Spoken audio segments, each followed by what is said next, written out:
दसऱ्याच्या मुहूर्तावर निलेशजींनी एक ट्विट केलं, संन्यास घेतला आणि चर्चा सुरू झाल्या.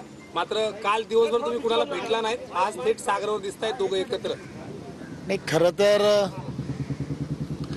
काल निलेशजींनी ट्विट केल्यानंतर आमच्यासारख्याच प्रत्येकाला या सर्व गोष्टींबद्दल नक्की काय घडलं हे सर्वांना कळत नव्हतं.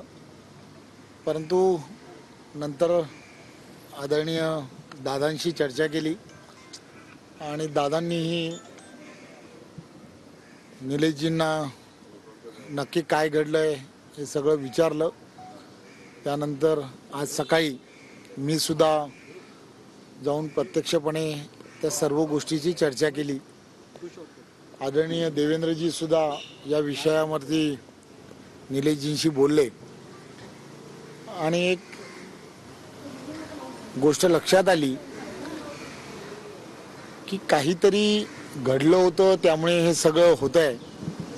आणि म्हणून संघटनेमध्ये काम करणाऱ्या प्रत्येकाला असं नेहमीच वाटत असतं की संघटनेमध्ये काम करत असताना छोट्या छोट्या कार्यकर्त्यांवरती अन्याय होऊ नये आणि छोट्या छोट्या कार्यकर्त्यांवरती अन्याय होऊ नये म्हणून डॉक्टर निलेश राणे यांनी ही भूमिका घेतली होती. त्यांचं असं मत आहे की ज्यावेळेला छोटा कार्यकर्ता काम करत असतो त्यावेळेला त्या छोट्या कार्यकर्त्यांच्या असणाऱ्या ज्या अडचणी आहेत त्या अडचणीसुद्धा सर्व लोकांनी जाणून घेतल्या पाहिजेत. आणि त्यांचं हे म्हणणं अतिशय रास्त होतं.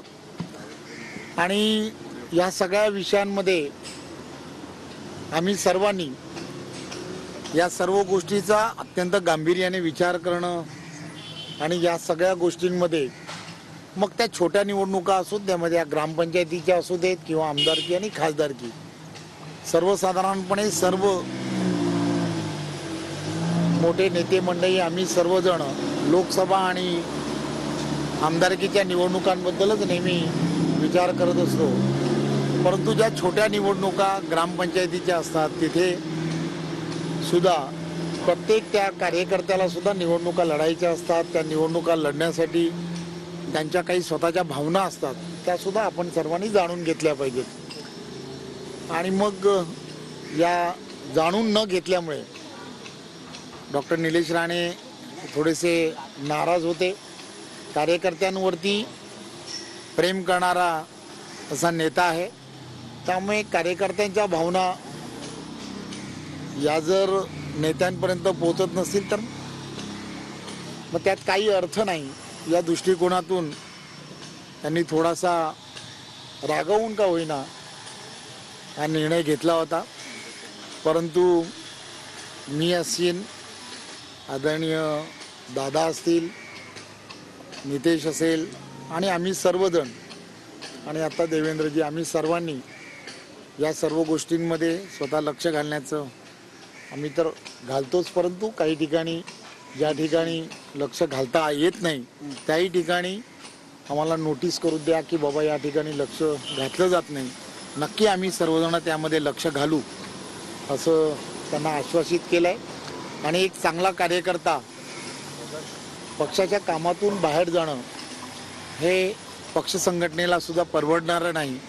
म्हणून मग मी स्वतः त्यांना फार आग्रह केला की असं करू नका, यानंतरच्या काळामध्ये असं होणार नाही. तुम्ही आम्ही सर्वजण छोट्या छोट्या कार्यकर्त्यांच्या असणाऱ्या अडचणीसुद्धा समजून घेऊ आणि मग त्या दिशेने आम्ही यानंतरच्या काळात जाऊ. आणि आता देवेंद्रजींबरोबर सुद्धा अतिशय चांगली सकारात्मक त्या सर्व विषयामध्ये चर्चासुद्धा झाली. आणि मला सांगायला आनंद होतो की डॉक्टर निलेश राणे यांच्या नेतृत्वामध्ये आम्ही सिंधुदुर्ग असेल किंवा कोकणातील सर्व भागांमध्ये जो त्यांचा झंझावात आहे तो झंझावात असाच येणाऱ्या काळात सुरू राहील. 24 तासामध्ये तुम्ही 24 तासामध्ये त्यांची नाराजी दूर केली. हा विषय देवेंद्र फडणवीसांच्या दरबारी गेला, तिकडे समजूत काढावी लागली. नेमका वाद काय होता? मित्र पक्षांसोबतचे काही इंटरनल वाद होता की पक्षामध्ये काही इंटरनल वाद होता? काय होतं नेमकं? यामध्ये मी मगाशीच सांगण्याचा प्रयत्न केला की आम्ही सर्वजण भारतीय जनता पार्टीचे कार्यकर्ते पक्ष संघटना म्हणून अतिशय जोमामध्ये काम करत असतो. कार्यकर्त्यांच्या जीवावरती असणारी ही सर्वच्या सर्व मदार असते. लोकसभा खास त्याचबरोबर आमदारकीच्या निवडणुका या सर्व गोष्टींकडे आपलं लक्ष असतं. परंतु ज्या छोट्या ज्या ग्रामपंचायती आणि छोट्या लेवल्सवरती असणाऱ्या निवडणुकीमध्ये जे कार्यकर्ते निवडणूक लढत असतात त्यांच्या असणाऱ्या अनंत अडचणी यासुद्धा जाणून घेणं हे अत्यंत गरजेचं आहे. त्यांची कोणीतरी या सगळ्या गोष्टीमध्ये विचारपूस करणं हेही अत्यंत गरजेचं असतं. आणि अशा सगळ्या प्रमुख नेत्यांनी सुद्धा या सगळ्या गोष्टीमध्ये लक्ष द्यावं अशी त्यांची खालच्या असणाऱ्या कार्यकर्त्यांच्या ज्या भावना होत्या त्या सातत्याने ते डॉक्टर निलेश राणेंना सांगत होते. निलेश राणे त्या सगळ्या गोष्टीमध्ये चर्चा करण्याचा प्रयत्न करत होते, परंतु काही अंशी का होईना त्यामध्ये दुर्लक्ष होतं आणि म्हणून त्यांची नाराजगी होती. परंतु त्यांची नाराजगी स्वाभाविक होती आणि यानंतरच्या काळात असं काही घडणार नाही आणि आम्ही सर्वजण मिळून या सगळ्या गोष्टींमध्ये विशेष लक्ष घालू अशी मी त्यांना खात्री दिली आहे. आणि मला खात्री आहे की आम्ही सर्वजण येणाऱ्या काळामध्ये महाराष्ट्रामधील असणाऱ्या या सगळ्या विषयाला नक्की मार्गदर्शन करू.